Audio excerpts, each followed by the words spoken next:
नमस्कार, मी सानवी आणि तुम्ही पाहत आहात महान्यूज रिपोर्ट 24/7। रायगड जिल्ह्यातील पेण तालुक्यातील ग्रुप ग्रामपंचायत तरणखोप येथे मोठ्या प्रमाणात अनधिकृतपणे ब्लास्टिंग सुरू आहे व दगड मातीचे अवैध उत्खनन सुद्धा सुरू आहे। हे सर्व प्रकार दळीभाग व वन विभागाच्या जमिनीवर खुलेआम कायद्याला धाब्यावर बसून करण्यात येत आहे। त्याबद्दल तेथील स्थानिक शेतकऱ्यांनी 2015 सालापासून अनेक पत्रव्यवहार त्याचबरोबर माहिती अधिकार अर्ज, तक्रार अर्ज करून प्रत्यक्ष त्या सरकारी अधिकाऱ्यांना भेट देऊन त्यांच्या पदरी निराशा आलेली आहे।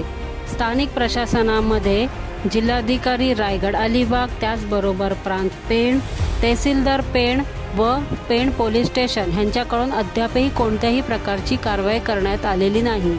या ब्लास्टिंगमुळे आणि अवैध उत्खननामुळे शेतकऱ्यांच्या शेत पिकाचं अनेक वर्षापासूनचं नुकसान होत आहे आणि आता तर या संदर्भात जीवितहानीचा धोका संभवत आहे, पण तरीही प्रशासन गप्प आहे। स्थानिक लोकांना याबद्दल विचारणा केली असता त्यांचे असे म्हणणे आहे की ह्याच्यात राजकीय दबाव किंबहुना राजकीय वरदहस्त असण्याची संभावना आहे।